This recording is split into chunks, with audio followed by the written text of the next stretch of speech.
morning for those here in the U.S. and good afternoon for those joining us from Africa. Welcome to the Africa-U.S. Forum for October on Digital Governance. These monthly forums feature speakers from around the African continent and dialogue with experts here in person. And you have the speaker bios in front of you here in Washington, D.C. We are honored to welcome Samia Melhem as our in-person speaker in Washington. Be from the World Bank. More details in the bios in front of you. We have as our next forum, because of the Thanksgiving holiday here in the United States, we're pushing it into December. The Monday, December 4th. The topic is technology, innovation, and the digital economy. Again, with speakers from around Africa. I'm here in Washington in person, sitting next to, actually sitting exactly where Samia is sitting, will be Vince Cerf, the co-inventor of the internet, who is now at Google and has a wonderful title, Vice President and Chief Internet Evangelist. These programs are on the record. They are being recorded. All mics are live in this room. So, your questions and comments, please come to the table if you're not to hear you. These programs are presented each month by partners who are in alphabetical order. The African Center for the Study of the United States. I love that. African Center for the Study of the United States at the University of Witwatersrand in Johannesburg, represented here by Wekesa, who will be moderating today. The Annenberg Center for Communication Policy from the University of Southern California. That's Judy and me. The Center for African Studies at Howard University. And Krista Johnson, head of that organization here. The Institute for African Studies at George Washington University, which I don't know, maybe Samia, you're the person representing GW. Elliot. And the Public Diplomacy Council of America. I see a couple of PDC members have logged on remotely. You have speaker bios. So let me now turn the program to our moderator, Wekesa, and congratulate him on his brand new book, China's Footprint in East Africa, Pessimism versus Optimism, published by Melhem. Thank you very much, Adam, and thank you, colleagues. Glad to have you all here today, and as well as those colleagues joining us virtually. As you're talking, I just realized that we are really dialing down towards the end of the year. We just have one more event and we'll say goodbye to 2023 and welcome 2024. I guess everybody's preparing for that. I think my role is quite simple today, as always, which is to be the person that invites speakers who then speak. And I think that's a wonderful opportunity. We have here Samia, who's right here, and joining us virtually is Bulelani Jili at Harvard out there, and our colleague Elijah Munyi in Nairobi. The topic obviously is the governance of digital technologies. It's all these are new technologies that have come to have a great impact on almost every facet of life. And yet the governance of these technologies is work in progress. So we've asked our colleagues to help us understand that from various perspectives.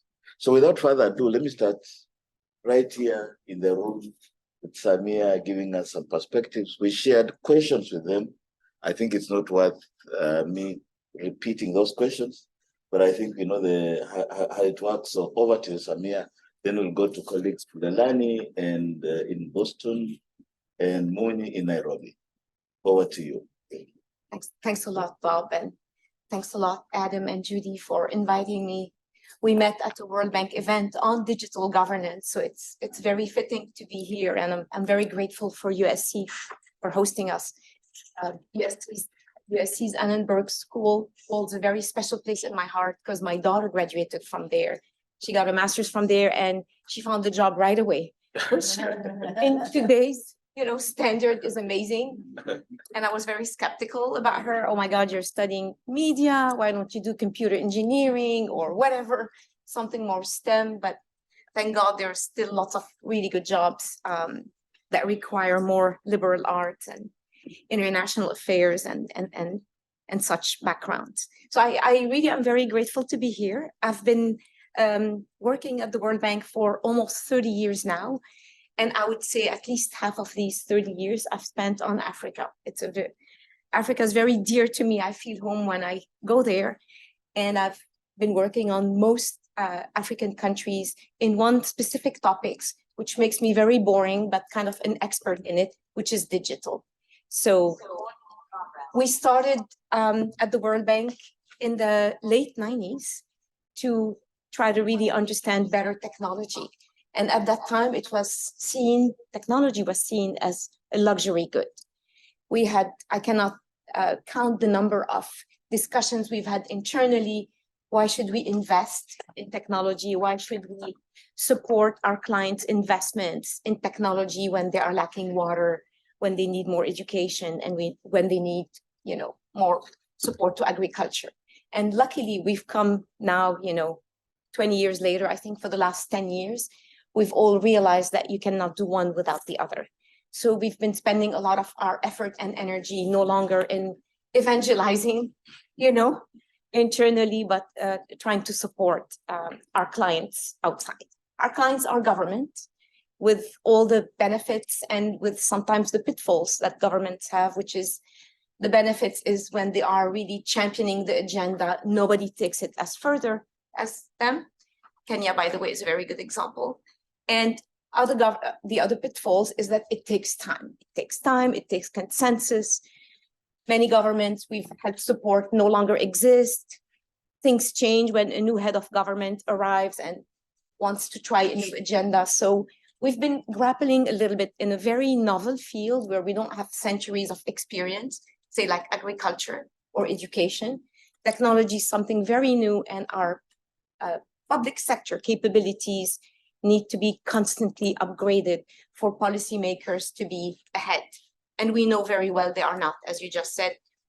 Private sector innovators, hackers, as one example, are way ahead of us in so many of these things.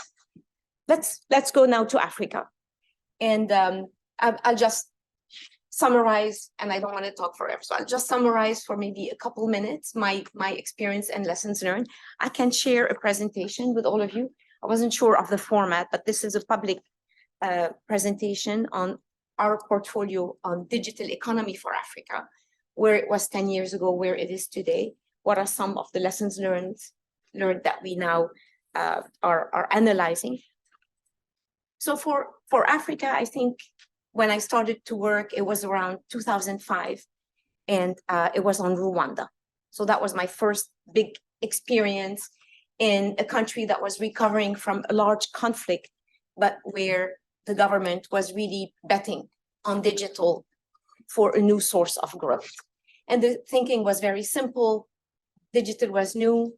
Half of the country is young people. Like most countries in Africa, you have very strong and vibrant youth community, and they are the ones who obviously adapt and learn the fastest.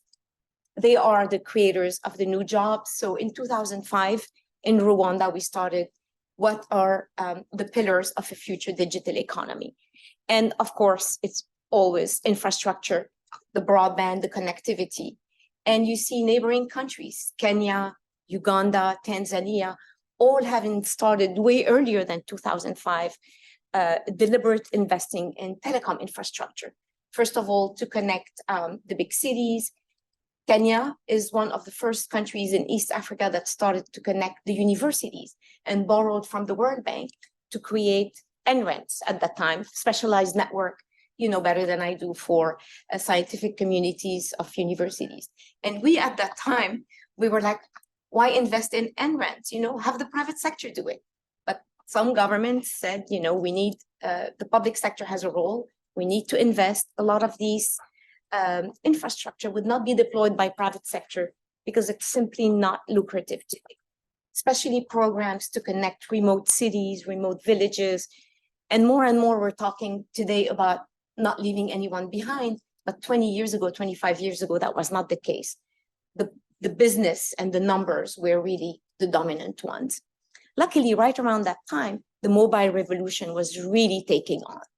And we've seen amazing new applications that transformed our life, especially in Africa, due to mobile.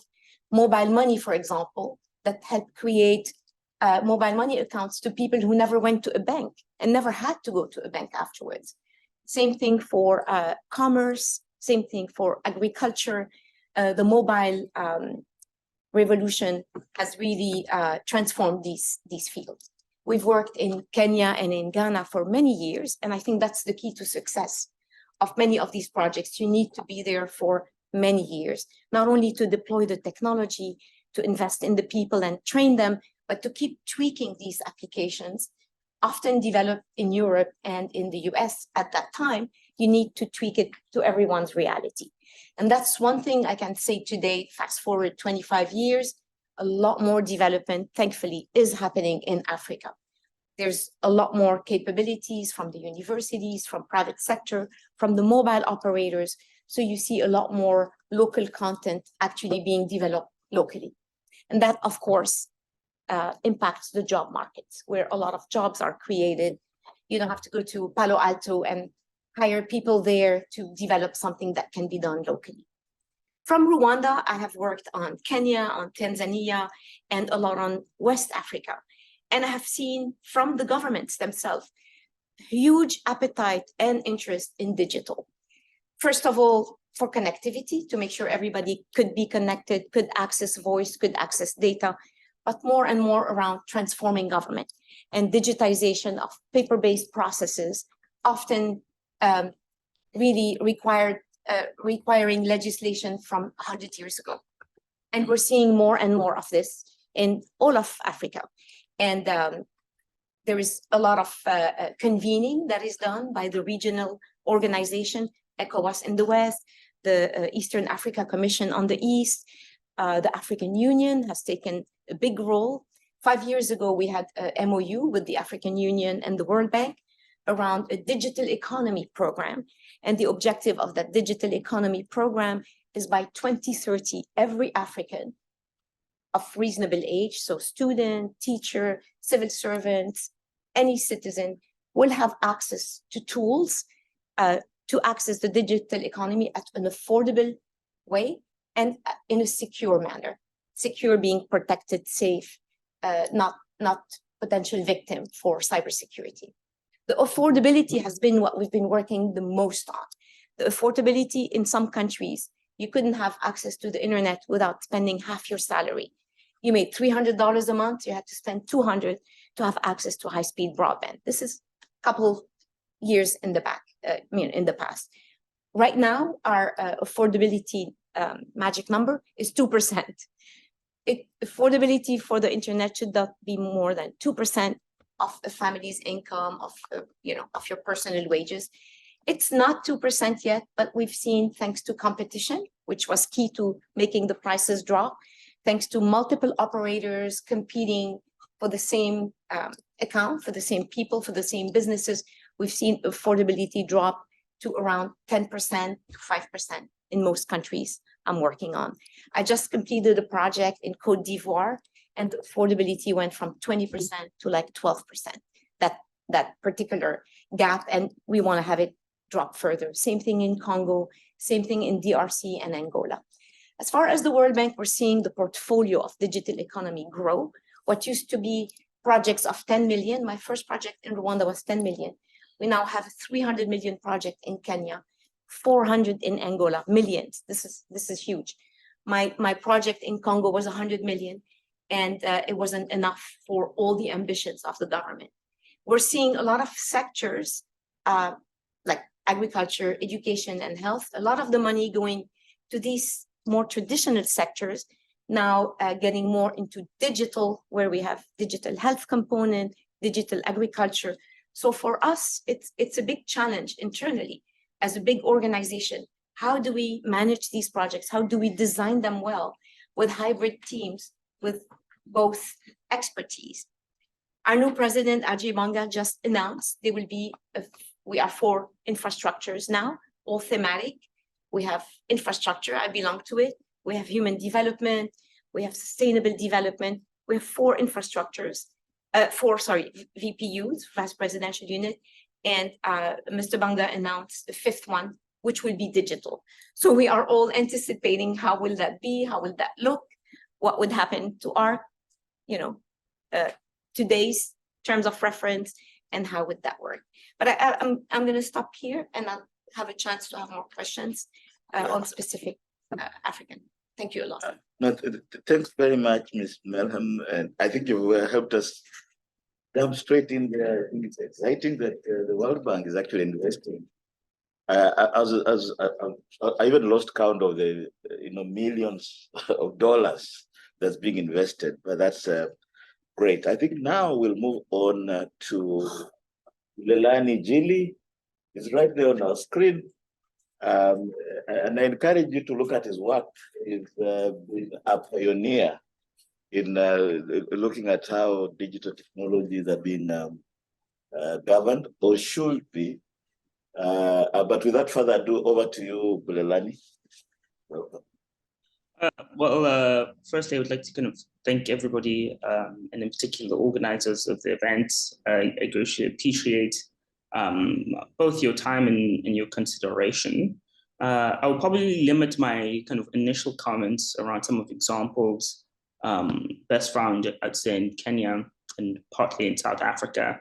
And I'd really kind of organize them around kind of some of the kind of initial digitization efforts. And then I'll kind of quickly speak to some of the most obvious examples surrounding smart city initiatives. And then I'll kind of lastly kind of speak to some of the, say, legislative architecture that is interested in domestically managing ICT development and growth.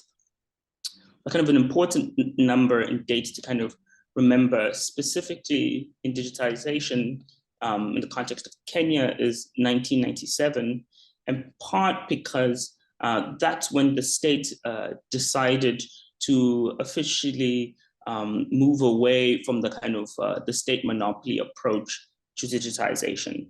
In 1997, KPTC at the time, which was kind of the Kenya Post Telecommunication Company, was effectively no longer thought to be the primary vehicle to kind of manage telecommunications. The government decided at that moment to then effectively open the sector up, bothly to kind of enable further participation from the private sector, but also greater participation from the kind of the NGO sector.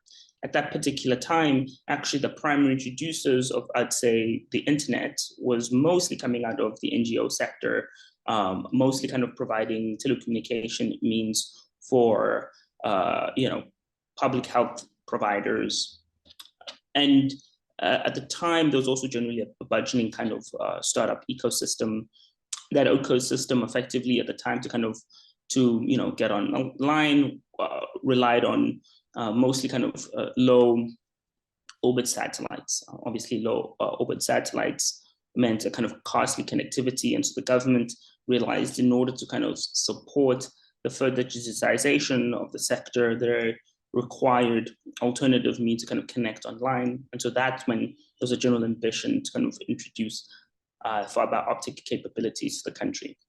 That then meant within the kind of, effectively within the almost a 10-year period, there was a general realization that the sector could be the kind of the primary function to pursue development in the context of Kenya. And this is kind of clear from kind of other examples across the continent where ICT sector was not simply thought as a kind of a luxury commodity, but actually was thought to be kind of central. That general shift in orientation is partly contingent to obviously some of the advocacy that was coming out of the NGO sector, the startup sector, and kind of say partners to the governments across the continent. And then with the introduction of fiber optic capabilities, then enabled a multiplicity of products that the kind of governments can then deploy online.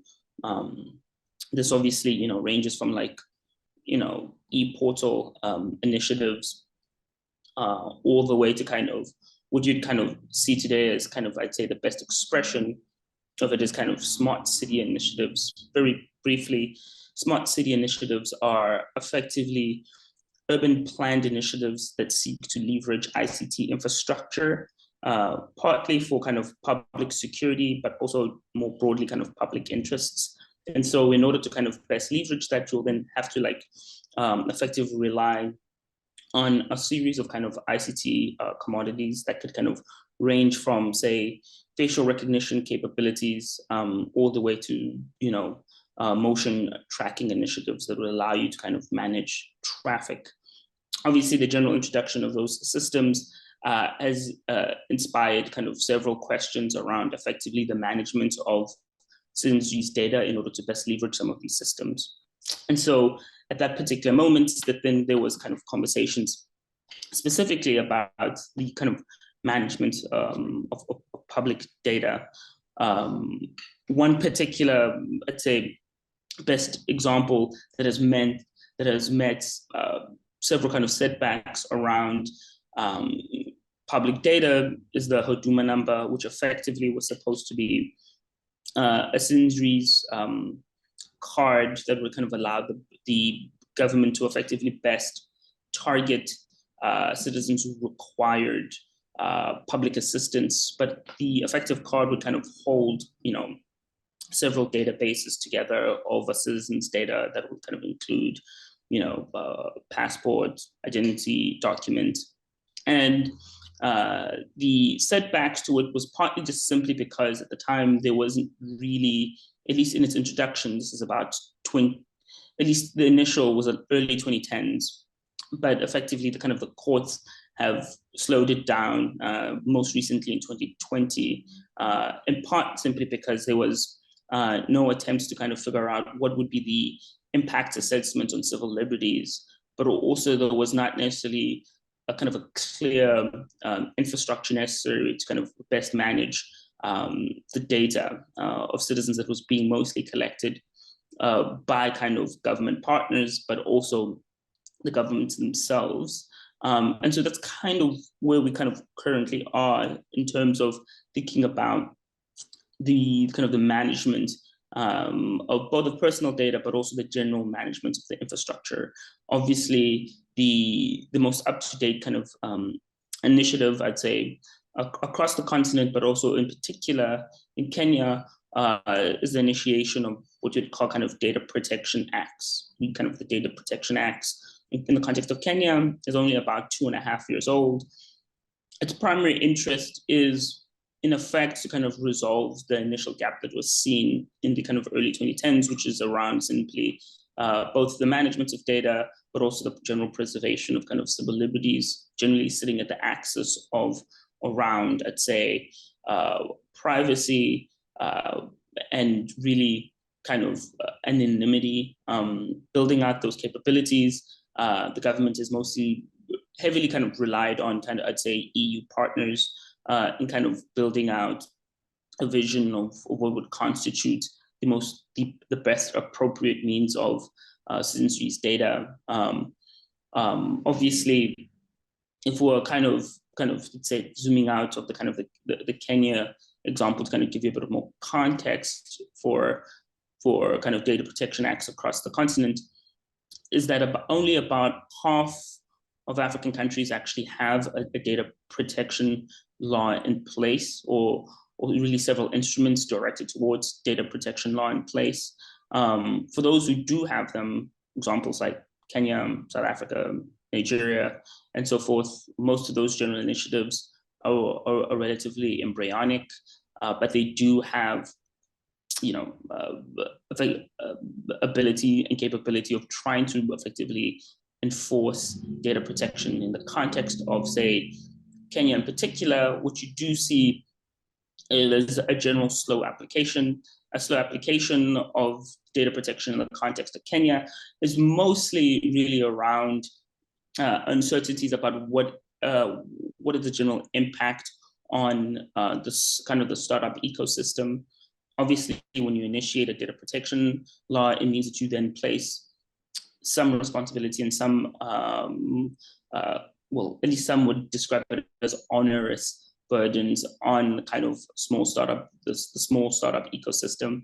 And so the kind of the slow rollout is in part of concern around how the startup ecosystem will best adopt the infrastructure of effectively the policy regulations around data protection. The other general kind of reason for slowness is simply in part because the data commissioner has been mostly interested in effectively promoting the legislation. So we're really kind of, I'd say, at the final rounds of the promotional phase and really trying to get mostly private sector really behind the initiative. And so many kind of private sector actors have been mostly really trying to kind of meet general kind of compliance requirements. And then the countries that don't necessarily have data protection policy on the continent, and that is almost half, those kind of stakeholders are mostly anxious about effectively really infrastructure gaps. They kind of believe that the policy gaps are not necessarily imminent interests, but rather that, you know, kind of closing the traditional kind of ICT infrastructure gaps is what is most necessary for the kind of for the immediate needs. Much of my work, in fact, has been mostly kind of trying to point out the fact that, like, the kind of ICT infrastructure needs are very much are in parallel with kind of the necessity of kind of policy commitments around the inclusion of a kind of a data protection policy in mind, not simply as a kind of presumed burden on compliancy, but simply also a general conduit towards the kind of inclusive development that they're seeking. And so much of, you know, the work in particular is really kind of interested in best establishing how to go about developing a kind of some data protection commitments with low-income countries in mind. Obviously, much of the general critiques around effectively the copy and pasting of GDPR currently is really surrounding kind of, I'd say, questions surrounding what people at least are now calling data sovereignty, but also really about kind of, I'd say, policy commitments being a general reflection of cultural, social commitments found on the ground. And that's also the general kind of tenure of some of the questions that I'm partially interested in. But, you know, I wish you not to exhaust you with some of those kind of details, and I kind of close my opening remarks here. Thank you very much, Bulelani. I think you're almost getting to one of the core areas of our discussion, which is you know, data governance or ICT governance. Should we take the data or digital sovereignty model promoted particularly by the PRC, you know, the People's Republic of China, or the more universal approach? But I guess we'll get to that in the next iteration of this discussion. But I think at this point in time, we want to move on to Dr. Elijah Munyi, who is a professor at the United States International University in Nairobi, Kenya. Over to you. Thank you. And I think you can you know, keep your questions. We'll get to a point when we'll have to ask our colleagues to respond to questions or comments. But over to you, Professor Munyi. Yeah, thank you. Thank you very much, Bob. I hope you can see my slides. Probably I'm not as organized in my thought as Bulelani is.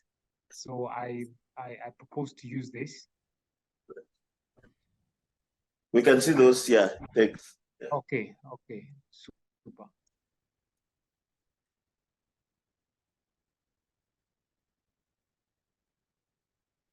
So I'll organize my talk around three things, which are basically guided by the questions you asked. One is on the trends, then on data sovereignty and intelligence diplomacy. And where I'm coming from this presentation, I'm not really a tech person, but more so a scholar of great power relations and how African economies are responding to great power competition, particularly between the US and China. So this is just a picture, for example, of Kenya's president. I'm afraid Kenya comes up a lot in Salman's and Bulelani's presentation, but I think this is a picture that, in a way, represents what is actually happening in the digital partnerships development. So our president, Kenya's president, was in China like a week ago, and they made a memorandum of understanding, and actually some agreements were signed with Huawei, while he also spent some very busy 10 days in the United States with a lot of the tech giants there. That's Tim Cook. And nothing really was signed, but when the president came back, he said US companies were open and invited to come and invest in Africa, and maybe Kenyans to get jobs in it. But it's a picture that really depicts the action-oriented approach that I think underlines what is happening in the tech sector. So I think one of the areas to one of the areas to really help us understand what's happening in terms of the tech governance. Let me see if I can share this.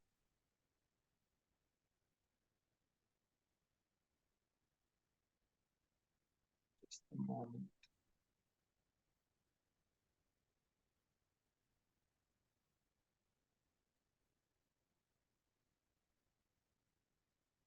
I think we were able to see the slides earlier. So I lost them. I lost them for a moment. But anyhow, can you? Okay, there you go. We can see them now, right? Yeah. Okay. Yeah. So the ASPI, the Australian Institute for Strategy, has done a very good mapping of the different digital trends that are happening. And when you look at African countries, essentially what you see in terms of the major trends, the global major trends for different digital smart cities, like Bulelani has mentioned, artificial intelligence, 5G, satellite calibration centers, cloud, and so on. And an aspect that is not very well reflected in terms of what is happening in Africa is both research and development and commercial relationships. So in terms of the three most predominant ones, and this is mostly driven by China, is smart cities, public sector digital infrastructure, and 5G. So this is just to say, overall, when you look at this diagram, you will see that Africa has a lot of brown and blue, light blue circles. And when you look at other continents, particularly in Europe and Asia, you've got a lot of the research and development and commercial relationships happening. So for African digital, the major digital trends are smart cities, public, the three that are listed here, and less of domestic local partnerships with US or Chinese companies on research and commercial relationships. And on the question of that data sovereignty, so this is an interesting issue. I think there is awareness that there's a problem with potential loss of sovereignty. So as you can see, there's a vibrant debate. But I think, as Bulelani has hinted, the feeling is sovereignty will come second when we have the infrastructure first. So I think there's a lot of emphasis on just focusing on infrastructure development. Also because I think it's not very clear what African states can do to strengthen their digital sovereignty or to protect themselves in terms of leakages of data. So for example, I was looking at the African Union has what they call the digital transformation strategy for 2020 to 2030. And when you look at this document, it does identify some risks, some weaknesses, but actually the issue, for example, of digital sovereignty as a word doesn't really appear in the whole of that document. So it looks like it's a secondary concern. The biggest being, let's have the digital infrastructure first.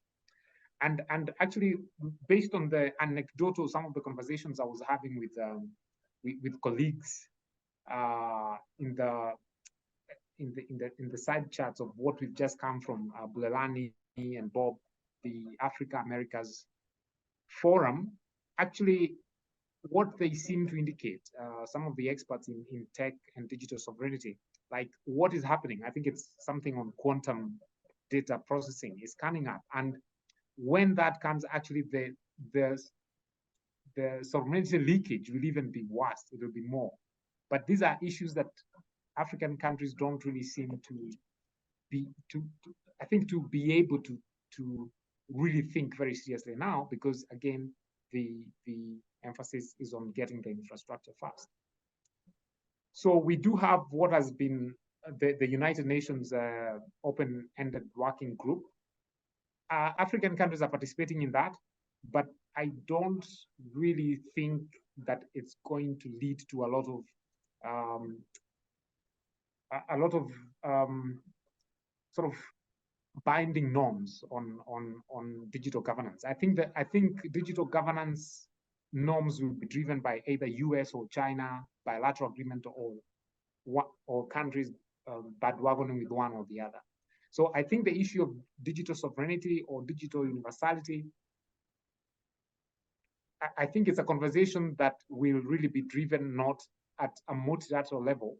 I don't think there'll be binding agreements at that level. So it's more likely to become a continuously ongoing aspect of discussion and competition, and depending on where countries lie. This is an issue even the EU itself has a problem with, and I think that problem is based on when a country does not have the tech giants that you can build a sort of domestic inbuilt system for sovereignty, then it becomes you have to depend on other countries for the infrastructure. And as soon as you're depending on companies from other localities, then you become vulnerable. So from the conversations that I had with the experts from the US, from the Caribbean, from the Americas, actually the word they used is, we are selling the birthright. So there's a very clear understanding that, like, we don't, like in the cases of Huduma numbers and Huduma Center, in the case of elections, our servers and other aspects of clouds and so on, data is not domiciled in Africa, or we don't have control over where that data lies. So there's an understanding of that sort of maybe exaggerated selling of birthright. And the question becomes then, who are we going to trust in terms of these two digital sovereignty or digital universal models? So in a summary, we've seen some of the major trends. I think smart cities is big. But I think what is important about the smart cities and 5G is that it's actually very much driven by private companies. And the ubiquity, the growth of smart cities in Africa is, I would say, more a reflection of, for example, Chinese private companies' willingness to just go for it, as opposed, for example, to American. Secondly, there's an awareness about the digital sovereignty problem, but it doesn't appear to be a huge policy discussion at the moment. I think that the emphasis now is on, let's get the infrastructure. We'll think about the sovereignty model later. Thirdly, I think Africa can do better with both, whoever it is, some of the great powers, China and US, in terms of building commercial partnerships as well as research partnerships. This is something that already actually Chinese companies and American companies are doing, particularly in the US. So I think this is an opportunity where we can do something in terms of building local capabilities within partnerships and research. Thank you. No, thank you very much, Elijah. I think you touched on quite a couple of points. I just wanted to let our audience know that when Elijah mentions Huduma, you might be like, what is that word? It's actually, it means service, public service. So Huduma is Swahili for public service. I think that's what he was referring to.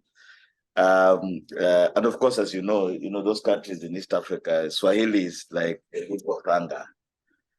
So you have to get to know everything is Swahilinized, even if it's in the internet world.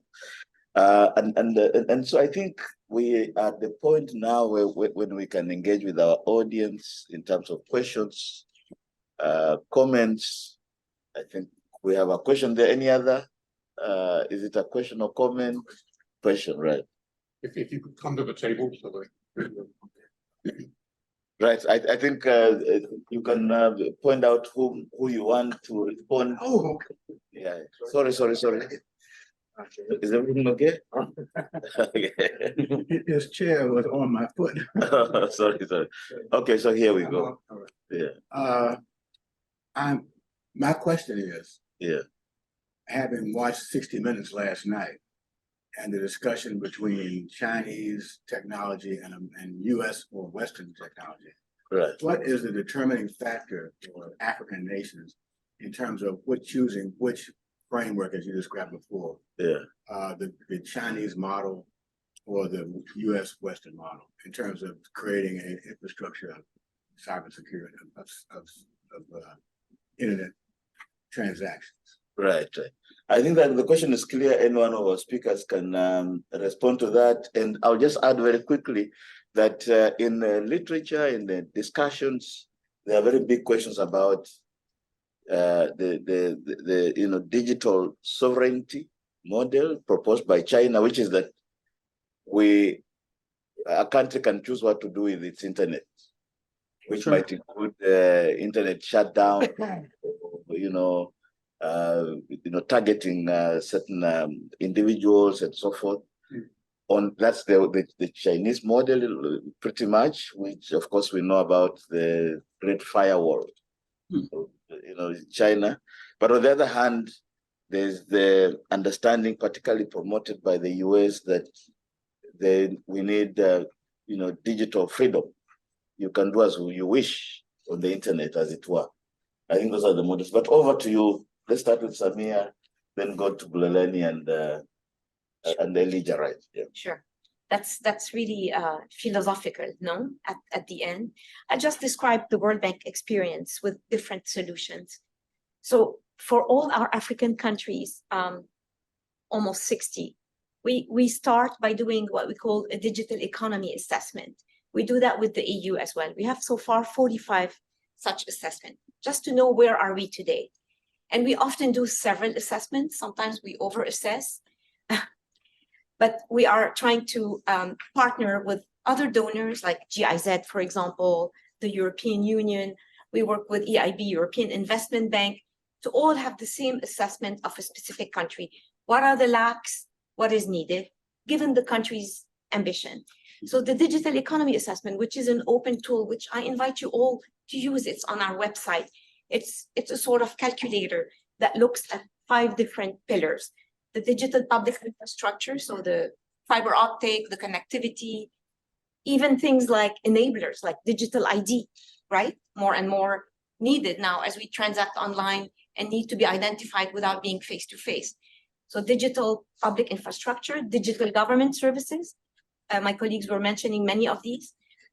We have also the digital payments, and that's something really easy to check because it's easy to track how much a society is paying digitally versus cash. Kenya started here with M-Pesa, and many countries followed. We have digital skills, and that's the hardest. That's where we work a lot with universities and UNESCO. How do you assess the level of maturity of digital skills in the entire population with all the demographic, young, old, educated, not, rural, men, women? It's very hard. That's the one that is not as scientific as we'd like it so far. I think we work with the University of Witwatersrand on that as well. We have an alliance of academic network.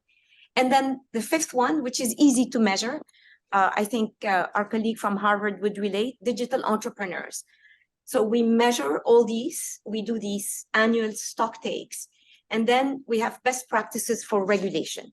And for the best practices for regulation, it's our own research. We inspire ourselves with best of breed of what is out there from the whole set of countries that we've been talking about. Then we also have a set of principles, right? Freedom, data protection, as you spend a lot of time, Bulelani talking about this, data protection, consumer protection. These are principles. And then we embed all that in procurement documents. We are looking for a system that will have these principles embedded in, that has this output required, that can service X million people for the next 5 years, et cetera, et cetera. We spend a lot of time on these thinking in a very design way, design thinking way of procurement, so that the best technology solution for that client, we work with the client, obviously, on this. So we are pretty agnostic which solution. We have a lot of Huawei, that is, we have thousands of kilometers of fiber optic in these regional connectivity investment since the 2005 years. And we have a lot of, providers of these. So again, as long as principles that we espouse are applied in the technology solution, we are agnostic of the provision of it. We are agnostic. Now, I want to recognize that most of my clients, when we talk about the cloud computing solution, they do want to have the data in their country. And I completely understand and respect that. So there is that aspect. And we've just had a big, which also I can share, it's a global public good, a toolkit on cloud computing, which tries to find a compromise between the public clouds, like offered by Google, Meta, etc. We don't know where the data is. The more private cloud, where you have a say as a government in the location and even things like backup and who has access to it, and the hybrid of both. So not really a very scientific yes/no answer, but a range of possibilities. Right. I think even as you're speaking, I was just thinking, look, even just the whole issue of data protection can be a topic on its own for a full day. Yeah. But I think we are touching on this as we go. But I think the same question over to Bulelani and to Elijah. Let's start with Bulelani. Your thoughts on these two kind of competing models. In fact, you see, I think I kind of have to put in this as well, that when I arrived here in the US, I arrived with a Huawei phone, which couldn't work. I had to buy this Motorola. So, you realize that, Huawei is banned in this country, but it's thriving in Africa for those 7 years. But over to you, Bulelani. Yeah, for sure. I guess what I'll do is that I'll try and speak to, I'd say, questions surrounding digital sovereignty, and then I'll kind of move on to, I'd say, US-China competition, and how it kind of mediates, I'd say, infrastructure building. And then lastly, I'd kind of speak to at least some of the consequences of, I'd say, US-China competition, particularly as it relates to, I'd say, competing models on the continent. Now, I feel as though it's probably most important to somewhat establish a degree of lucidity specifically around our terms. And so, when we say things like, for example, digital sovereignty, I usually define it simply as a kind of analytical aperture and kind of strategic posture that seeks to reassert the authority of state actors over cyberspace. And that in particular then includes initiatives surrounding ICT development.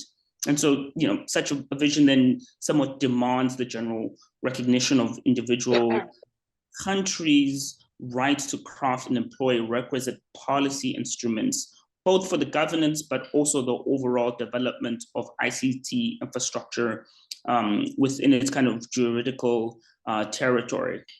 And that particular way of seeing, I'd say, digital sovereignty is very much then in line with what you're kind of seeing on the ground in terms of what I've been calling data localization movements. Data localization movements can really kind of simply be seen as a kind of protectionist policy measure that may have, overall marginal gains for the local ecosystem, but also at the same time might necessarily have, I'd say, broader consequences for the local economy. And so in terms of trying to measure out what data localization means for the data ecosystem, I'd say is one of the more kind of pressing issues surrounding the large kind of push. What that necessarily has to do with China is that, China has effectively a kind of a similar kind of conceptual and kind of strategy instruments within its pocket, and it's kind of calling it cyber sovereignty, which effectively is in line with what I'd call digital sovereignty. The concept obviously is trying to reassert the interests of the state over other actors within the general ecosystem, primarily the NGO and private sector, which, for kind of, I'd say, many observers within the kind of, I'd say, Africa-China literature, really kind of see it as a kind of obfuscating instrument that sidelines some of the concerns around the misuses of kind of, say, digital infrastructure for the purposes of the state, particularly when the state in itself does not necessarily have, the interests of the public in mind. And this is obviously then exacerbated by surrounding concerns about simply the absence of robust checks and balances in place. And so the general, appetite to increase state involvement, specifically surrounding ICT infrastructure, is there, while simultaneously it's kind of facing, I'd say, general concerns. And so kind of turning to this point surrounding, I'd say, US-China competition, if you kind of take a step back, what you see, for example, in the context of Africa, is that about, I'd say, at least the kind of the current estimate is that about 70% of all ICT infrastructure in the continent is built by Huawei alone. Why that in particular is that, I could probably spend hours talking about the kind of the early history of Huawei in Africa, but it's safe to say that, from the late 90s, Huawei kind of thought Africa as a kind of an apt place in order to expand its business operations. That in part has to do with some of the kind of, I'd say, the domestic policy levers within Beijing. In particular, one kind of pressing policy initiative was the kind of go out strategy, where effectively the government wanted to integrate its own domestic markets with the globe. And so it thought best to somewhat leverage its kind of national champions, which are mostly SOE companies and large, private companies, to go abroad to kind of support its general initiatives. This kind of then resulted very much in kind of, I'd say, the kind of the expansion of Huawei, in particular in Africa, but also it was a kind of a way to somewhat ease, I'd say, kind of domestic economic pressure around the competition surrounding some of its big SOEs. Huawei lands, particularly in Africa in the late 90s, and really aggressively, seeks to expand its operations. Obviously, at the time, there was generally waning interest, specifically from kind of, I'd say, traditional partners of the African continent to specifically invest in ICT products. But in the context of kind of about, say, Huawei, but also Beijing, they were very much keen on that space. And so there was a kind of several kind of financial instruments that were kind of used to expand those operations, mostly coming in the form of, I'd say, state credit. And so, that's, I'd say, the kind of the context. Now, the other kind of, I'd say, feature of the general competition is to really say that, like, the general framework stages Africa as a kind of a competing ground. And I really kind of see Africa not as a kind of a place for kind of great power competition, but really an opportunity for kind of great power collaboration, particularly in terms of trying to meet African domestic interests. Africa has generally demonstrated a general appetite to really kind of leverage all kinds of, technologies from multiple sources in order to meet its kind of domestic interests. And here I'm just going to use for Ethiopia as an example, in part because I kind of I did a kind of a long study on kind of Ethiopia's surveillance infrastructure, and what you generally see is that the kind of the basic ICT infrastructure is Chinese, but the software is usually American, and then the kind of I'd say the kind of the analog surveillance systems are usually Chinese, but the kind of the spyware, so kind of the kind of is usually either Israeli or German, and I partly point that out in terms of trying to share the general sentiment that like governments are really procuring things that are in financial reach, but also are kind of in interest with kind of domestic wants. Should I stop there? I think I heard something.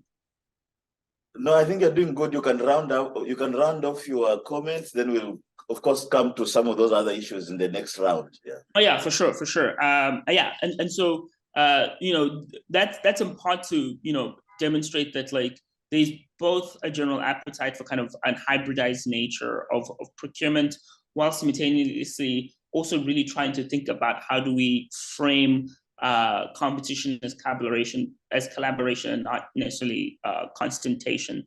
In part because I think it really kind of hurts US interests more generally, but primarily it also generally obfuscates African agency in kind of determining kind of the development of local outcomes.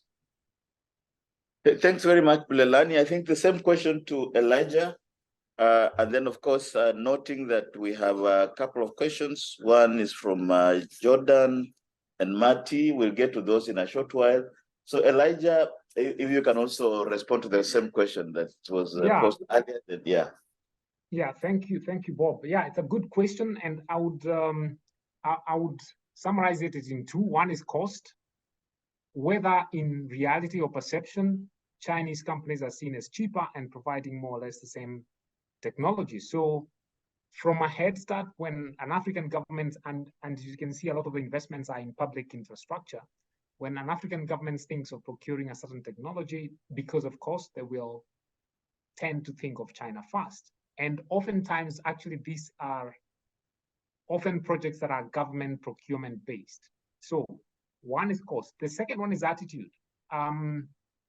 I think China, like Bulelani says, from the 1990s has done its groundwork. And the perception is that the Chinese are willing to work with African governments, particularly African governments. And I see this also, this is something that was reinforced, for example, last week when we were in Miami, when in the room there was a consultant for risk advice for US companies wanting to invest. And actually, the person was saying to me, when US companies want to invest, they will generally discourage them from taking government contracts in Africa. So and the attitude of this person was that, anyway, it's okay for China to take those because in any case, they are burning their fingers there. They are not profitable. Those companies are also reporting fake profits and so on. So the state-owned enterprises aspect of China makes American companies feel like they can't properly compete. So the whole attitude, particularly of the American corporates, I think is risk averse and doesn't want to deal with Africa. No, thanks, Elijah. I think we'll move on to Jordan, who had a question, and then after that, Marty. So starting with Jordan, I guess you are online. Please proceed. Okay, thank you everyone for not only just including me in this meeting, but to really sit down and think through strategy as well as tactical. I can definitely see that Bulelani has thought this through thoroughly. And I do appreciate his hard work as well as anyone else here. But what I want to truly know is what the tactical plan is, if this is the strategy. Because if we're going to run projects effectively, from a DevOps best practices standpoint, everyone needs to understand what their job is and have the access that they need to do what they need to do. There can't be this bureaucratic, roadblock or firewall, so to speak, where we're unable to do this effectively, because the numbers that I'm seeing thrown over or hearing being thrown around money-wise, this could change the lives of a lot of people. So we need to be careful about what we're doing here. We need to be diligent in what the plan is, and we need to be supportive of one another if we're going to work together. And, if I could just get some sort of feedback on that at some point, whether it's right now or at a later date, I would truly appreciate that, because there are people out here willing to do the work. I don't need someone to tell me what to do. I need to have someone to show me where to go, point me in the right direction, because I haven't truly received that. Well, I have received support, and I do appreciate those who have advocated for me to be in this room. But I need to know what the plan is, what the roadmap is, and what you need from me. And I'm sure I echo the same sentiment of a lot of other people on this meeting. Thank you. Thank you very much, Jordan. I think we'll just go straight on to Samia, and then of course Bulelani and Elijah in terms of responses. So over to you. Yes, thanks a lot. Hi, Jordan. If the answer is how to get more involved in terms of US companies, US solution providers, I'll just reflect a bit. It is true that for a long time in my work on Africa, and that's really me speaking, my own data, traditionally we've had a lot more involvement, for example, from Europe than the US. It's closer, the language, especially Francophone, Spanish, when you work on Cabo Verde and Mozambique, you'll find a lot of Portuguese providers. You'll find a lot of French companies working on West Africa. It is a language, a historical tradition, former colonies. There's no doubt about that. And obviously also the growing influence of China. And as far as we can see it from the World Bank, we see the winners based on either, somebody said it before, cost, right? So we go for the lowest cost bid, whether it's to have, 10,000 kilometers of fiber, or build a road with fiber optic conduits for the future, what we call big ones. So we go with that particular approach. We also have bidding based on quality and cost, based on an open formula that we disclose. There are many lobby groups where the US is not as present as I would personally. I'm a US citizen, by the way, that I would, like to see. For example, we have had, as a World Bank, had, jumpstart something called Smart Africa, where many governments collaborate. Kenya, Rwanda, Burkina Faso. I think there's like half of the nations that are participating in Smart Africa. The biggest donor right now is GIZ, the Germans, right? I'd like to see more of America there. As you all know, when USAID is also involved, it fosters more trust, it fosters more. So that's part of the, an effort to mobilize and bring in some interest. There is many industrial associations like the GSMA, for example, right? They were just in Kigali now doing their Africa Summit. You want to see more, if you want to be part of it, you want to see more participation, you want to understand the client, you want to go towards them. And I think forums such as this one, what is out there, where is the demand, where is the supply, I think is very, very important. As far as the World Bank is concerned, like I said, we're increasing our investments in Africa just simply due to the demand. And all our projects are posted on our extranet website, the procurement as well. There is a process for all companies, American or not, to be registered in a database where all these procurement offers above a certain amount. I forgot the amount. I think it's 500,000 when it goes out. So please, I invite you to look on our website and register your company and register specifically your field. The more detail you give, the more you get targeted with the tag words for these upcoming procurement. Thank you. Thank you very much, Samia. I think we'll move on to Bulelani on the same question posed by Jordan. Bulelani, what will be your comments around the question of strategy and tactics as as asked? Sure. So I guess I could at least here presume that we're talking about, I'd say, U.S. strategy or U.S. interests in the context of Africa.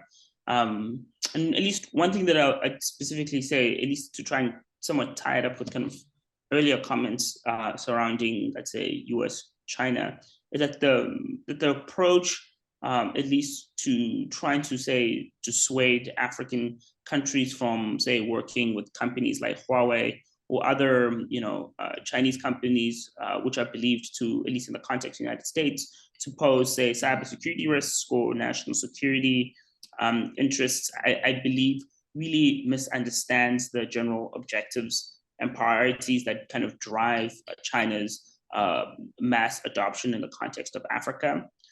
For instance, the appeal of Huawei's Safe City projects is its financial reachability, its kind of comprehensive offerings, and its general promise to resolve traditional problems like crime or traffic in the context of Nairobi. And so a message that really stresses risks involves really misunderstanding the general prerogatives of the ground. And while it is important to obviously speak to risk, speaking to risk alone, I think, rounds counter to local priorities. And so, for example, if the concern is about the mass proliferation of, say, of surveillance systems, I believe kind of U.S. stakeholders or U.S. policy thinkers should really try and better understand African demand and then accordingly help address local priorities by offering, attainable and safer alternatives to assist local initiatives, while emphasizing that, that surveillance tools are not an automatic elixir to domestic challenges like crime in the context of Kenya again. And in fact, that the general adoption can then exacerbate challenges in the region surrounding, say, around, say, policing, and in particular, the kind of further challenges around the appropriate management of data. And so I'll leave it there. No, thanks, Bulelani. I think as you're speaking, of course, some of the discussions have revolved around the issue of strategies that the Chinese state and companies use to penetrate the African digital markets, which might be slightly different from American ones, and perhaps even more successful. So I suppose that's an interesting area of consideration. So I wonder what, Elijah, you'll have to say to that. Over to you. Thanks, Bob. I would say, depending on where Jordan is coming from, what I see as missing is developing local partnerships for, I think, what Bulelani calls data localization. So there would be a lot of appetite. And Nairobi has been called the hub of innovation for Africa. So whether it's Chinese or American, I think there's so much demand for that. And I think that is where any of them would come in. Partnership is a strategy that China is obviously using, but I think there's still room for American and even more Chinese in terms of developing domestic capabilities. And of course, this is not just for Africa. I think every country, in terms of the basic understanding of sovereignty, wants to have that mandate and control over its data. So for me, it's research and partnerships.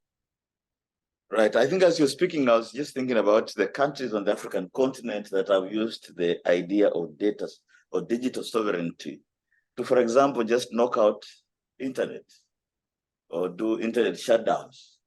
It's almost, Zimbabwe, Zambia, Mozambique, Tanzania, Uganda, and so forth. So that introduces a very interesting discussion because our lives are, now digital. If you say you have an internet shutdown, it means you're almost like bringing people's lives to a standstill. I suppose that will be one area of discussion. But let me turn over to Martin Young. I think you're also online for your question or comment.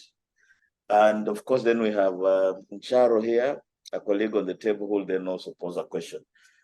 So over to you, Marty, if you can hear us. Hello, Bob. I'm speaking from Dakar, Senegal, and very interesting discussion. My question is for Elijah and Bulelani. Jambo. I have a question because I'm located in West Africa and Senegal. I wanted to know, and here we have been experiencing increased cyber attacks, and these attacks have been impacting banks, local government offices, schools, and you name it. What strategies or initiatives are being developed in Kenya to counter these cyber attacks? Thank you. I think it's a very straightforward question. Over to Bulelani, who is of course worked on Kenya for his PhD, and Elijah, who is actually based there. So let's start with Bulelani. Yeah, sure. So kind of, I'd say, cyber attacks are a general perennial challenge in the context of Africa, and why people in particular are seeing them in scale now is in part simply just because there are more people online. And so there's not necessarily been, I'd say, concerted effort, I'd say, specifically domestically in the context of Kenya, both to improve cyber hygiene from kind of citizens, while simultaneously also thinking more actively about what necessary robust measures, both at the kind of, say, the technical front, but also I'd say at the policy front to manage cyber security risks. And so in the context of Kenya, there's been a general kind of increase in interest in solving cybersecurity challenges, specifically really at the level, I'd say, of cyber crime. So there's been a couple of bills put in place in order to manage that. But, I always tell kind of stakeholders to, take a bit of a breather when they're thinking specifically about, say, responses to cyber crimes in the context of Africa, in part because the implementation, one, is slow, but also two, there's not really much, I'd say, technical both assistance but also capability domestically to kind of mass manage cybercrime. And so this is actually one particular area that, at least in my work, I've somewhat identified as a place of potential great kind of collaboration among stakeholders, both in, let's say, public, private, whether it be the US or China in particular, to kind of support scaling technical capabilities in order to manage cybercrime threats in the context of both, I'd say, Kenya, but I would just say really just more generally across the continent. And so, just kind of giving, a kind of further example to establish this is that, like, for example, in the context of the data commissioner in Kenya, the data commissioner, is obviously, responsible for executing the Data Protection Act, but also in really kind of shoring up the safety of the internet. The reality is that that office, which is responsible for the country's data, is really only about 8 people. At least that's the last headcount I did. I believe that they've employed 3 more people since the last time I checked. And when you're thinking about that reality is that simply they require significantly more people. They require specifically a kind of a technical engineering unit, which has not necessarily been kind of built out. But also they have massive budgetary constraints. Also, one thing that I should point out at this particular instance that I think is important is that, like, the budget for, say, data commissioners across the continent, but also particularly in Kenya, is coming directly through the ICT ministry, meaning that they are dependent on the government to effectively secure citizens' interests. The problem there is that sometimes the government might be, the risk to citizens' data rights. And so there needs to be, like, greater independence from the state, in particular around executing some of the data protection acts, but also the data surrounding rights and interests of of citizens. And so one particular thing I'd say that like is quite important, at least at this juncture, is not simply to kind of increase awareness, which I think cyber hygiene initiatives are trying, but they obviously not at scale. And then two, it's just simply about building out capabilities within and outside the state. And this is actually where some of my work in particular comes in, where I've mostly been trying to kind of map out what does effectively a multi-state approach to cybersecurity look like. But I'll stop my comments there, and let Elijah kind of jump in quickly. Sure. I hope that helped. No, it does. I think it's the sense one gets is that it's a new world. We're trying to create laws to govern, systems that are in themselves evolving like rapidly, and that has lots of economic, political, cultural implications. But thanks, I think, for helping us, understand some of that. Over to you, Elijah. Thanks. And thanks, Nyami. I think also in addition to the laws, even the technical capabilities is growing and it is increasing. One of the things that Kenya has done is to set up the National Computer Incidents Response team, and that team is actually located within the Communications Authority, and it's actually mostly inclusive of private sector players, the main telecoms, for example. So I think generally even within government, for sure. For example, I know even the intelligence system is hiring a lot of cyber students, cyber IT students. So the technical skills for monitoring, for control, for responding is rising. But also I think there's a good infusion of private sector players, which I think helps. No, I think it's interesting because in the particular case of Kenya, for example, only in August, there was a major, I think Elijah, you can almost speak to this.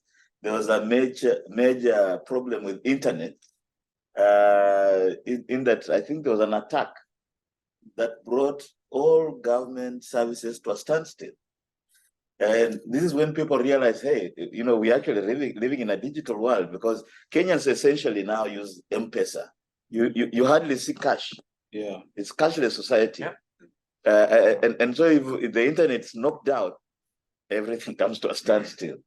So I think, Elijah, in the next discussion, maybe you can touch on that. But for now, I think let's go to Muncharo. You have a question. Introduce yourself properly so that, yeah, and then we'll come to Adam, also has a question. Can you hear me? Okay, thank you, Bob. I am Abdel Muncharo. I am a Ph.D. student in African Studies at Howard University.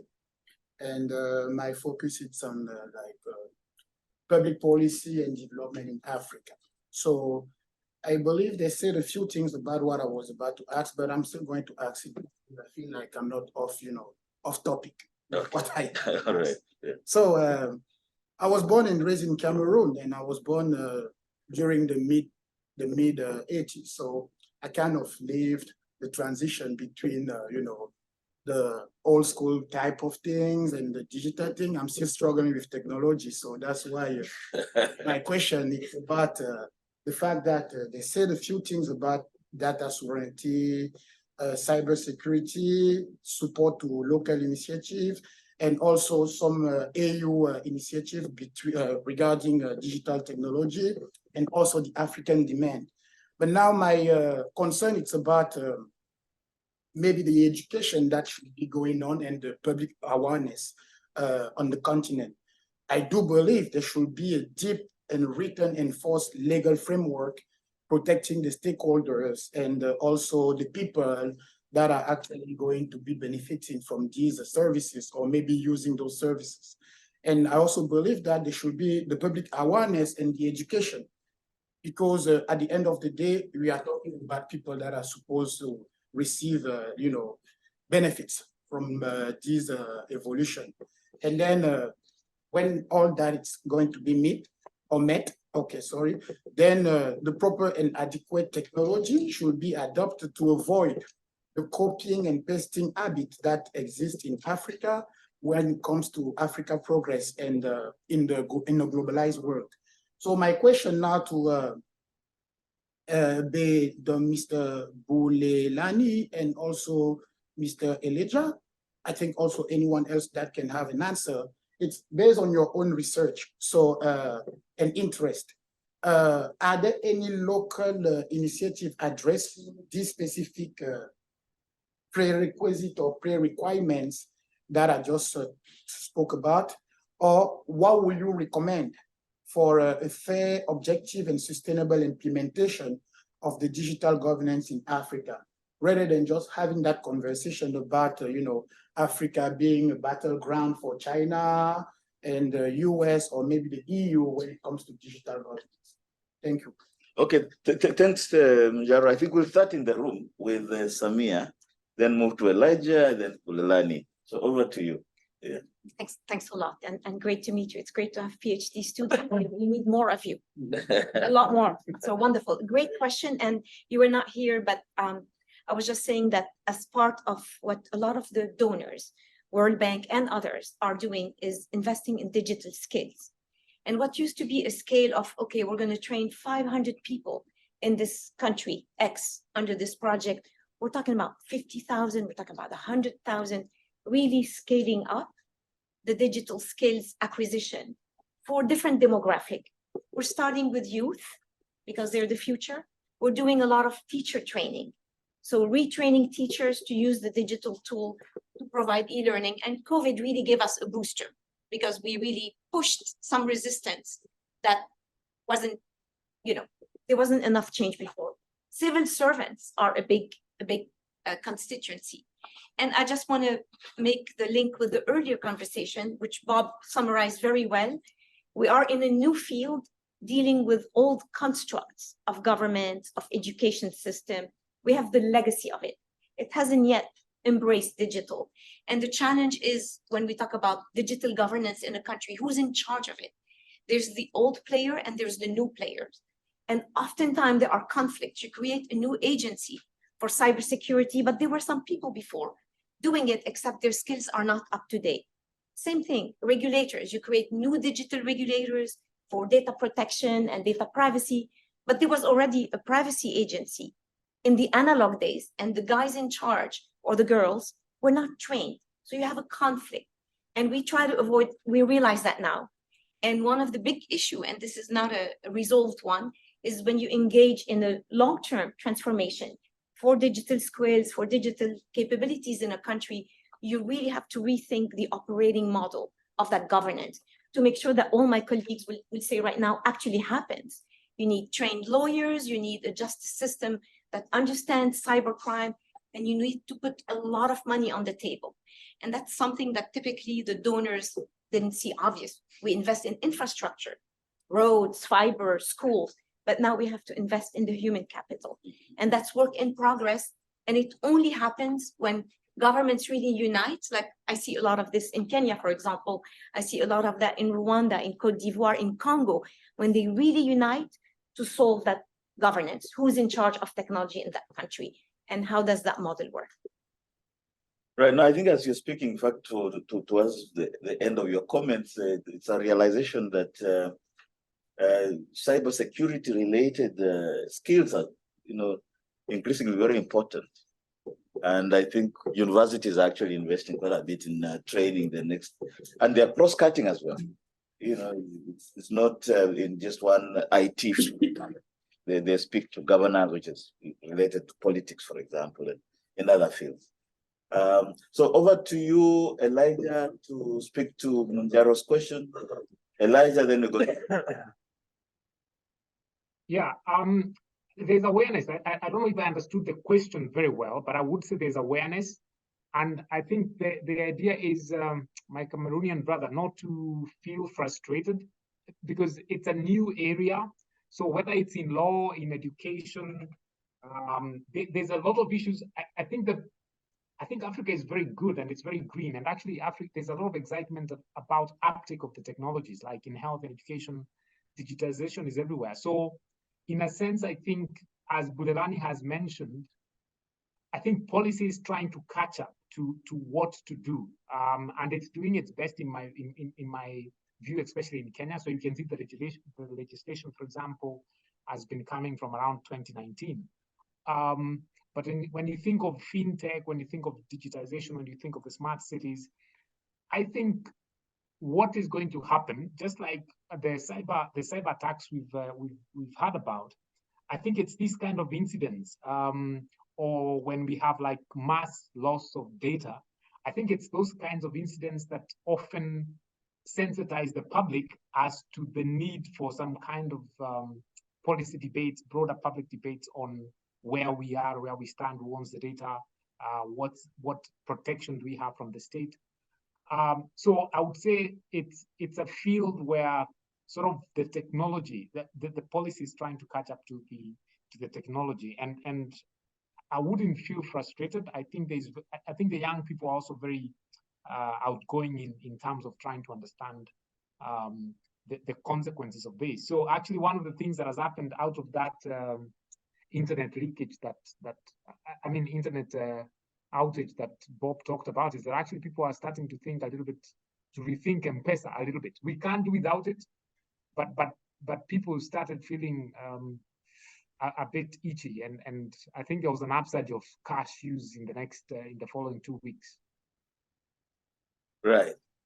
So I think these digital technology attacks, cyber attacks, have the effect of returning us to the paper money economy, even as we had leaped to the forefront. And particularly, of course, as has always been mentioned, the M-Pesa has been quite revolutionary. I think we'll move on to Bulelani. Your comments on the same?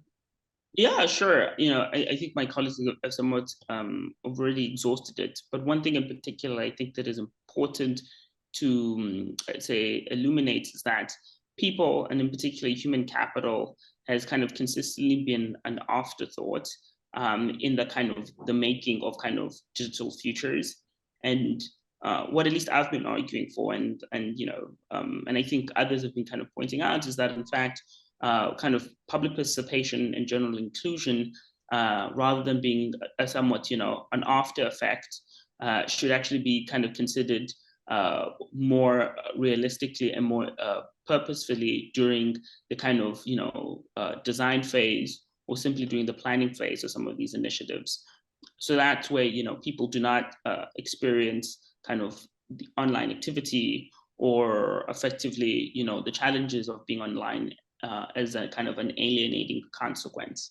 And so it's kind of somewhat important to kind of think more kind of critically and more crucially in terms of like, where do we kind of include the public, whether it be in, building out certain infrastructure, or building out certain kind of policy initiatives. And in the kind of the context of, say, in particular, investing in people, what is clear is that, like, digitization simply will require more able individuals to kind of maintain its kind of growth over time. And so, the last time I was kind of doing work in Kenya, I was actually kind of in consultation with stakeholders at Huawei about effectively their growing investments in kind of engineering education, and in particular, how they can kind of best partner with kind of local stakeholders in engineering education, both to kind of ensure that effectively the their business continues to grow in the context of their work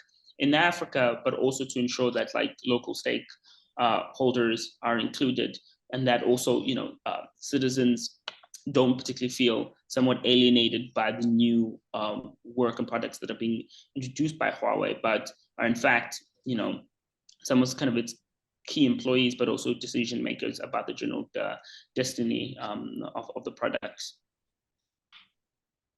Thanks, Bulelani. I think at a later stage, I will ask that our speakers kind of address this whole question of smart cities a little more. I think it's been upheld as a new smart cities, safe cities, the cities of the future, as it were, but it comes with governance issues for certain. So I think we'll come to that. But for now, I think I want to ask Adam, you have a question around cybercrime? Yes, a comment. Okay. Since 2015, we've had a multidisciplinary cybersecurity team at USC. And for the last year, a little more than a year, we've been doing a lot of work at the request of governments and agencies in other countries. First, I'm very interested by the comment about a possible multi-state approach to combating cybercrime. Love to hear more about that, and certainly anything the World Bank might have in that area. We did a year ago this month a forum in South Africa where we heard about cyber attacks from Russia on South Africa's election system, and it was mainly they said they didn't know whether it was the Russian government or individuals in Russia. It was all ransomware. They just wanted money. We also heard about China doing cyber attacks, looking for intellectual property. But just as an interesting measure of what the problem is, we've had forums where David Sanger, who covers intelligence for the New York Times, said that cybercrime is easy. It's cheap and easy. That's why people do it. And Joe Marks, who up until I guess about a year ago wrote a daily column on cybersecurity for the Washington Post, he said this is the most asymmetrical form of warfare ever invented. There's a worldwide shortage of trained cybersecurity experts here in the United States as well as worldwide. And since you're nodding, I won't embarrass you, but I will just recognize that Randy Hill, who directs one of USC's laboratories, is here at the table with us. I don't know if you want to comment on anything that ICT or ISI might be doing in this area that you can talk about. Actually, I was thinking about this from the perspective of the workforce development issue, because our institute set up really with the idea of creating more compelling educational training tools in the digital era. It's called the Institute for Creative Technologies. And we have congressional backing we've created this AI Research Center of Excellence for Education with the goal of, basically providing tools to upskill the workforce. And in one case, we're using AI to teach AI, for instance, but it's mobile applications. So, it's going to be very easy to access, and we have web-based versions. This has been a very compelling discussion. And actually, can I ask a question? Since you gave me the Great, no, certainly. You have the floor, as it were. So it kind of goes back to this idea of digital sovereignty, and we're assuming that nations, have that choice. But what about when the companies or the corporations intervene, like we saw Starlink do in Ukraine, where they provided, this constellation of satellites for communications and internet access. And then they shut it down at one point because they didn't like some decisions that might be made or access to be able to coordinate. And but it raises the question of, corporations can shut down the internet, they can shut down the communications. And so what consideration is being given to, how to interact with the companies that can control the technology? Right, and I think that's quite an important question, because as has been pointed out, some of these companies have such a big impact or role to play, and so you can always think about the political systems within countries, but the companies also have such a big force. So over to you, colleagues, starting with Samia here, then over to Elijah and Bulelani. I'll be very brief, because honestly, this is sometimes way beyond even our lawyers. It's a very good topic you ask, and I see it in Africa and elsewhere. For example, my client's data for budget is sitting in Palo Alto because of whatever, Oracle software, or their biometrics is sitting in France because of, all the data there. So there is obviously a strong dependency on the solution providers. And as long as this is something that is part of the terms of the contract and accepted as part also of the risk, but we are seeing more and more of these types of questions emerge as we think of ESG, right? The whole governance, the whole sustainability, and the whole environment aspect.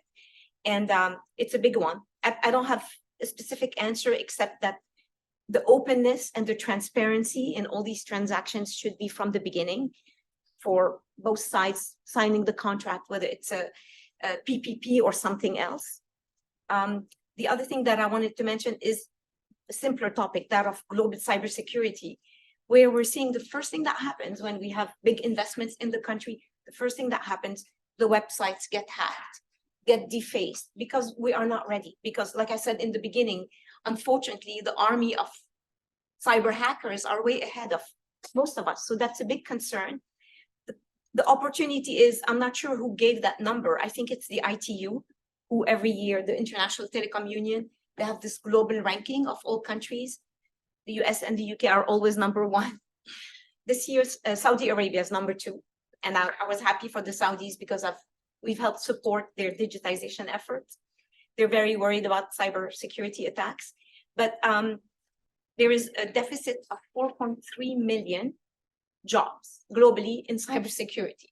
So that's good news for universities and academic institutions. We need more graduates, cybersecurity and forensics and AI and security, etc. All right, no, thanks. I think even as we're speaking, I was just thinking, look, a company such as Google or even Huawei itself, when you look at its budget or financial, power, it might be bigger than a couple of African countries put together. So I think with that, if you're thinking political economy matters, that becomes important. But over to Elijah, your comments on this? Elijah? I'll let Bulelani go. All right, okay, Bulelani first. I thought, sure. At least what I can try and say, at least, is in particular, I guess, into some questions surrounding, I'd say, private stakeholders' involvement in questions surrounding cybersecurity, or at least questions really more, I guess, surrounding really data sovereignty, and then maybe make final comments around gaps around cybersecurity. One kind of interesting consequence of, say, the promotion of China's notion of cyber sovereignty is, again, the general presumption that, that the state should be the primary lever of the execution of, say, digital development. However, much of those general capabilities in terms of building out, the means to be online, but the means to kind of transact is obviously contingent on the products made available by the private sector. And so in some sense, and I think that was kind of correctly pointed out, is that it somewhat, I think, obfuscates some of the general conditions that are necessary for the state to be the primary lever, while simultaneously, I think, at least in my own kind of personal work, what I try and demonstrate, in fact, that it kind of, in particular, works in the favor of China, at least internationally, in part because, when you speak about cyber sovereignty and, promoting, the means for the state to drive development, what you really are speaking to is, their own kind of domestic model, where they kind of have a strong grip on the private sector, while simultaneously, many of the kind of the partners that they are working with locally simply do not have direct control of the private sector actors that are within their own kind of domestic environment. And so, to kind of talk about the general asymmetries about the possibilities, I think, of data sovereignty are important. But primarily also, I think, to me, at least what I've been trying to demonstrate is how the concept of data sovereignty in itself invisibilizes many of the general inequalities within the kind of cyberspace discourse. And in fact, in some instances, I do believe that it might not actually always serve local interests, in part because it does not necessarily directly speak to how I think governments should be managing the relationship with private actors, rather than it just presumes a kind of an asymmetrical, hierarchical relationship, when in fact that I think in many instances, a vertical prejudgment actually is not elucidatory. And also I think it generally doesn't think about kind of alternative models of development, where in fact, rather than thinking in terms of vertical, we can think more horizontally about how states can somewhat manage their relationship with other stakeholders within their environment. And that at least kind of speaks to some of my kind of initial comments about say cybersecurity, and how much of the kind of the current work, at least in the context of Africa, is very much either simply state-driven, or it is kind of private sector initiated, and none of those kind of stakeholders consistently meet together to kind of build out a kind of coherent vision across the public-private sectors that are available locally. And so what I was speaking to in terms of a kind of a multi-stakeholder approach was simply about some of my initial calls for effectively conversation with kind of the private sector, the public sector, and academia, in terms of kind of rolling out some initial ideas about how, for example, cyber security in the context of Africa can take a regional focus, in part because many of these general challenges are not actually paralyzed by the local. They're actually quite regional. The cyber attack in Kenya is not a kind of an isolated incident. And so somewhat building out a multi-stakeholder approach was also really my general attempts to kind of think both kind of more kind of regionally about some of the challenges. And, and I guess this is, I guess I'll leave it there. I was going to, exhaust to talk about China, but, I'll let Elijah kind of speak to that. Okay, no, certainly. I think quite interesting discussions there. I think we'll give Elijah an opportunity. Then we have two other colleagues, Johnny Mutesa and Jordan, waiting to also pose some questions. But Elijah, do you have any? Yeah, let me not add on that. I am in line with that. Okay. I think, of course, one of the questions we'll be asking at some point is, so exactly which laws and regulations do we really need for the moment? But we'll get to that in a couple of minutes. But for now, I think over to Johnny Mutesa, online as well. Mm-hmm. Yes, so thank you so much. My name is Johnny Muteba, the chairman and founder of the Pan-African Chamber of Commerce. We're based in South Africa, and we just registered the chamber in the US 2 months ago. The question that I have for the presenters is, we're talking about securing Africa's digital future. What role do you think the global African diaspora can play in securing Africa's digital future? Have you done research? Do you have the numbers? How do we collaborate with people of African descent in light of the United Nations Permanent Forum for People of African Descent, but also the Presidential Advisory Council on the African Diaspora that was announced by the White House quite recently, but also the US Africa Leaders Summit in December last year, the Digital Transformation with Africa Initiative was also mentioned. I'm asking this question in light of these developments, but also as a Pan-African Chamber of Commerce, we have a vision of a vibrant, diverse global African community that is connected to Africa, but to each other as well. So for you guys who have done research, I'm not an academic, I'm in the business, in the private sector space. We started talking to the Biden administration last week, especially around the African diaspora, the mandate we've given to our chief diaspora officer, who is a Zimbabwean woman who lives in Indiana, is to connect the old and the new African diaspora with the continent through technology, through culture, tourism, trade, investment. So yeah, that's my question. what role do you think, if any, the African diaspora globally can play in securing Africa's digital future? Okay, no, thanks, Muteba. I didn't notice it was you. You are, of course, a long-term friend. But I think to partially respond to that question, I'll ask our colleague here, Ni Simons. Sure. To chip in, right? Sure. Thanks for everybody to inviting me. Thank you, our esteemed co-chairs. Hi, Bulelani, is Ni. How are you? Good to see you there. Lovely to see you. Yeah. See, you're back from Kenya. Yeah. I'm like Bulelani, we're both non-resident fellows at the Atlanta Council. I'm at the Geotech Center.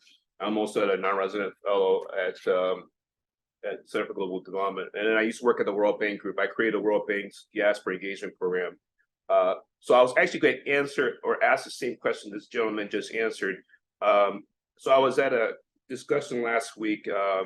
Semaphore had a cybersecurity forum, and Cisco, Microsoft, other technology companies were there. One of the questions I said is, what are you guys looking at, or how are the U.S. technology companies looking at Africa, and what is your Africa play, if there is one, and how are you engaging your own staff who are of African origin? They didn't have that answer, right? But I think, a couple of things that come to my mind. So with the whole ACTA, the free trade agreement, one of the provisions in there says there has to be free trade goods. So there's a cybersecurity portion in there. Now, I don't know to what extent the Secretary in Ghana, do they have staff on their in their docket who have experiences with supporting cyber or mitigating cyber attacks and that sort of thing? Because we can't even, I just heard that the other day Ghana or Kenya had a free trade or a visa free between the two countries. AFTA is supposed to allow that to happen, right? So we can't even figure that out. How are we supposed to even get cyber? So that's one thing. And if you're not engaging your own diaspora, that's another challenge, right? Bulelani, I mean, you know my background, you know where I'm coming from. I'd like you to chime in because you and I see eye on some of these things, but I'll let you chime in on that. Okay, I think it's over to Bulelani. Yeah. Yeah, sure. I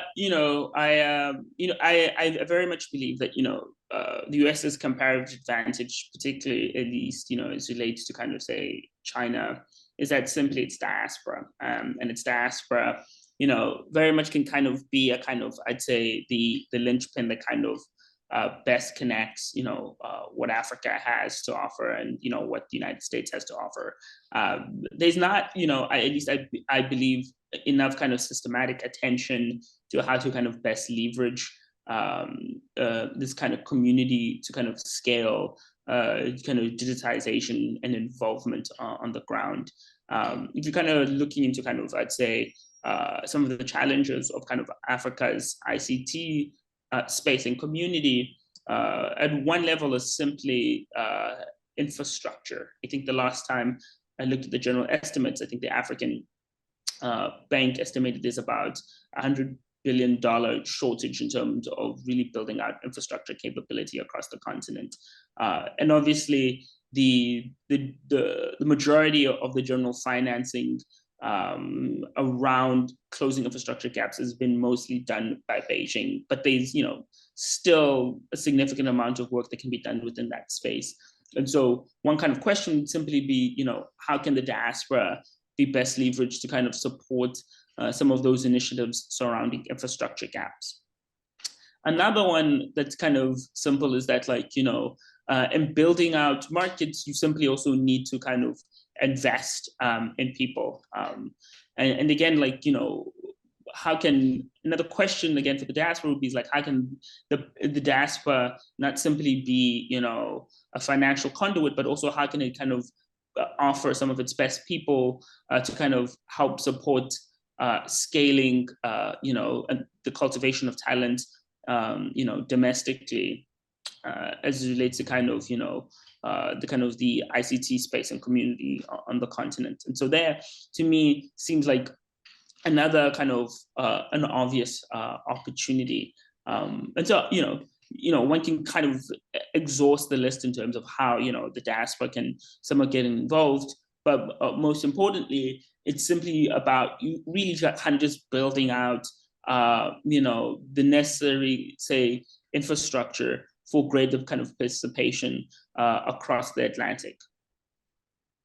Yeah. No, okay, thanks. I think Simons, you wanted to chip in on. Just real quick. Yeah. He mentioned something about FOTUS's President Biden's executive order. With that order, there was supposed to be an advisory board, which was just announced a month ago, and you have esteemed professionals on there. One is Violet Davis. She's the headliner. One of the things that I'm interested to see is how is the White House going to use this board to look at critical areas that are critical for Africa's growth. And obviously, we just talked about ICT, its impact. You cut off the internet, that means the lifeblood for not only commerce, but also everybody talks about AI and health. But one of the things that we also have to look at is what other countries or regions around the world have utilized their diaspora in a really interesting and dynamic way as a force multiplier. And I think because of half of the continent is French, half is English, parts are Lusophone, I think we could look at the Indian example, right? If you look at the Indian diaspora, I mean, because of COVID, everybody now knows that India is the #1 producer of vaccines and OTC, over-the-counter prescription. How did that happen?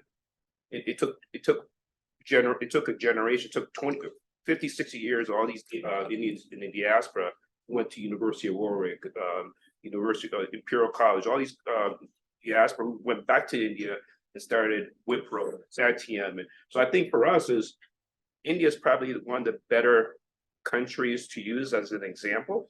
And how do we leverage that? How we look at that example? I mean, we have 54, 55 countries in Africa. We're each country is different, language, regions, and India's different too. But I think, and then also, real quick, there are 2 examples in Africa I think we could use as a baseline. Ethiopia built that hydroelectric dam. How did that happen? The World Bank didn't put money in, the Russians didn't put money in, the Chinese. It took 30 years of Habesha support and cultural identity. Can we use that same infrastructure planning for ICT? That's just a question that we have to ask ourselves. Right, I think very important. Thanks for this is a very important contribution. As you're talking, and I know remittances, diaspora remittances is a very big part of, and it's happening digitally. In some countries that remittances are actually the #1 foreign income earner. Yeah. So I think it's very important that we have that discussion. Is there any question around the table, or should we move to anybody wants to raise a question here? I think we'll move to Jordan Knox, who has a second question, and at this point, actually, we're moving towards a conclusion of our discussion. Jordan, your question or comment? Yes. First of all, I definitely want to say thank you to everyone here. This is a great discussion, and I really do appreciate it being had. As I said earlier, there are plenty of people ready to do the work on this because we want it done right. And I think in the spirit of Jumbo, we really need to think about, if we want to go far, we need to go together. If we want to go fast, we can go alone, but it shouldn't be that way. If we want to do it right, let's invest in the infrastructure, as Bulelani was talking about, and his colleagues as well. We have the people to do this. So why not just do it? Because obviously people need help. People are dying for very dumb reasons. And we can fix it. With the numbers that I'm talking about, or that you're talking about, I've built infrastructure with $5,000. So give me a chance. All right, and I think that's a very good point of contribution, investments. I wonder if there's any colleague wants to add on to that comment. Very quick one. Sure, Samia. Right. Thanks a lot. Just to add a little advertisement on cybersecurity, that the government of Ghana is convening a very big global cybersecurity conference in Accra, November 29 to 30.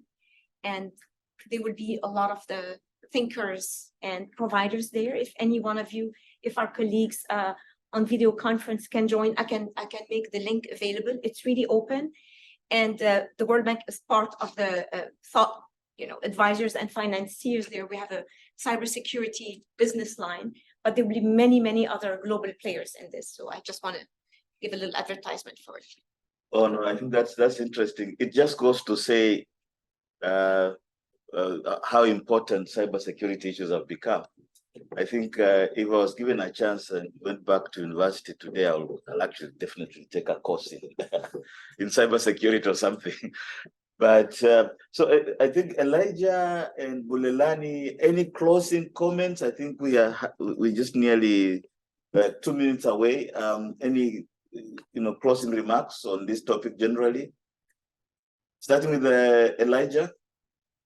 Yeah, for me, I would say what I see as really possible and feasible and right moving on is research partnerships for cybersecurity. So particularly involving US companies in Africa, I think that's a niche that Africans would really embrace, because everybody understands the sort of top-notch nature of American technology, and people are really eager to learn. So I think this is a great opportunity, which would also, in a way, I think, contribute to improving and enhancing possibilities for domestic local ownership. Thank you. All right, and I think moving on to Bulelani, then we'll come to Samia last year. Yeah, sure. I just wanted to just thank everybody for their time and their consideration, and to kind of speak to the fact that we're currently at a kind of a digital inflection point, and we don't necessarily want to kind of repeat the inequalities of the previous century. And one way in which we can kind of simply do it is by this time kind of thinking more actively about what does inclusion look like in the kind of the digital space. And one way, I've been trying to work through that is by simply thinking more actively about the kinds of say policy infrastructure that will be necessary for the internet going forward. Thanks very much, Bulelani, and over to Samia for your closing remarks. Thanks a lot, Bob. I think you said it all, but if I can just give a 1 minute, just reflection. I think we've done a big tour de table of all the big topics that keep us late at night thinking about it, and as they relate to Africa. There is immense opportunities for the people of Africa, the researchers, and the private business. There's lots of opportunities for governments to leverage technology for good, whether it's AI for learning or mobile technology for including everyone. But there's also great risk if the policies are not also aligned with risk mitigation around the risk of cybersecurity, but also the risk of not having enough training for people, and the risk of having bad solutions, right? So the answer for me is really human capabilities, human knowledge, collaboration. I like the discussion we had US versus China. I personally think we should all work together. Digital is global. Traditional nation frontiers may disappear one day because of digital. So I would really thank USC for convening this and call for using this platform for more in-depth debate on a lot of these topics. Thank you. Right. No, thank you very much, Samia. And I also take this opportunity to thank all our speakers. I think Elijah has stayed up in Nairobi. It must be coming to late evening now there. We thank you for spending your time. We want to thank Bulelani. I think, and I must mention this, that Bulelani is one of the early, doctoral level experts on this topic. And I suppose his contribution is important, but going forward, I think we should invite him to participate more in these kinds of debates. And I think for me, I think that's it. I'll hand over to Adam to take over from this point onwards. Thank you. Thank you to everyone who participated. Thank you to Bob for moderating. Thanks to everyone around the digital table as well as the physical table here in Washington, D.C. And it's an invitation to all to join us for a not unrelated discussion on Monday, December 4th on technology, innovation, and the digital economy. That'll be, again, same place, same time. And those of you joining online, you'll get the Zoom link when you RSVP. So until December 4th, we're adjourned. Thank you very much.